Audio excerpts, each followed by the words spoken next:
Sejarah sistem politik Indonesia di masa awal kemerdekaan. Pada saat Indonesia baru merdeka, pemerintahan Indonesia belum menetapkan sistem secara sempurna. Para founding father pun terus berusaha mencari sistem yang tepat untuk Indonesia. Dalam catatan sejarah, Soekarno-Hatta dilantik pada tanggal 18 Agustus 1945. Sistem pemerintahan yang diterapkan adalah presidensial. Presiden Soekarno membentuk kabinet presidensial untuk memenuhi alat kelengkapan negara. Sistem pemerintahan presidensial terpusat pada Soekarno-Hatta. Kenapa? Karena pada saat itu rakyat Indonesia mempercayai Indonesia kepada mereka. Sebelum adanya Majelis Perwakilan Rakyat, Dewan Perwakilan Rakyat, ataupun Dewan Pertimbangan Agung, Presiden Soekarno dibantu oleh KNIP untuk mengatasi adanya absolutisme ataupun kekuasaan mutlak. Pemerintahan Indonesia kemudian mengeluarkan 3 maklumat, yaitu Maklumat Wakil Presiden nomor 10 tanggal 16 Oktober 1945 yang berisi ketetapan KNIP yang diubah menjadi lembaga legislatif.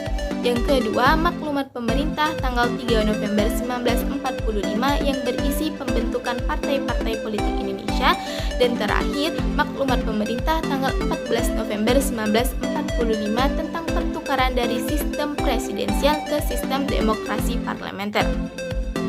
Dalam sistem pemerintahan parlementer, kedaulatan sepenuhnya berada di tangan rakyat. Presiden Soekarno perlu membentuk suatu lembaga lagi. Namun, lembaga yang dibentuk oleh Soekarno tidak dapat bertahan lama. Kenapa bisa terjadi? Karena pada saat itu Indonesia banyak sekali mendapatkan tantangan, baik itu dari dalam maupun dari luar negeri. Salah satu contohnya yaitu Belanda yang ingin berkuasa lagi di Indonesia. Nah, konflik yang terjadi antara Indonesia dan Belanda yang menggemparkan sejarah politik Indonesia berhasil ditengahi oleh PBB dengan mengadakan konferensi meja bundar. Meskipun sebenarnya perjanjian sudah dilakukan, seperti perjanjian Linggarjati, perjanjian Renville, maupun perjanjian Romroyen. Selanjutnya ada Masaris. Perjanjian KMB pada saat itu dilakukan di Den Haag, Belanda pada tanggal 23 Agustus sampai 2 November 1949. Hasil perjanjian KMB ini sangat penting bagi Indonesia. Salah satunya adalah kembalinya kedaulatan Indonesia seutuhnya. KMB juga menjadi babak baru sistem pemerintah di Indonesia. Pada saat itu Indonesia juga menggunakan nama baru yaitu Republik Indonesia Serikat atau bisa disebut dengan RIS. Sistem kepemimpinan dan pemerintahannya juga ikut berubah. Sistem ini sebenarnya malah akan membuat posisi Indonesia menjadi lemah. Tapi pada saat itu pemerintah Indonesia tidak memiliki cara lain yang bisa dilakukan untuk bisa mengusir Belanda dari bumi Indonesia. Saya akan menjelaskan tentang masa demokrasi terpimpin.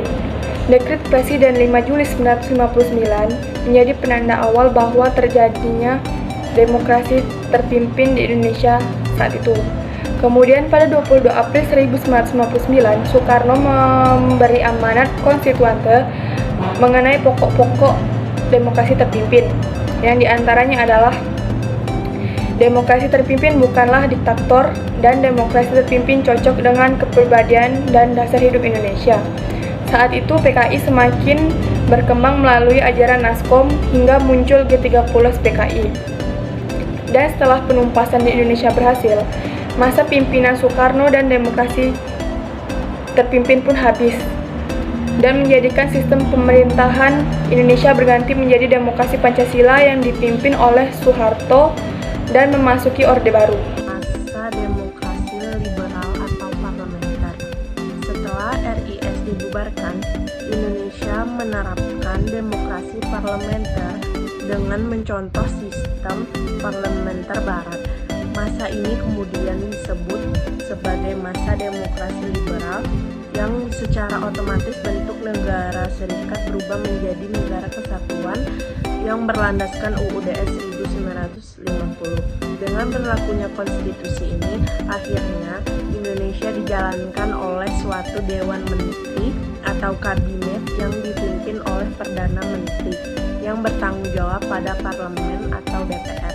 Nah, Pada masa ini, Indonesia menganut sistem multi-partai, ada banyak partai politik dengan beragam ideologi dan tujuan politik.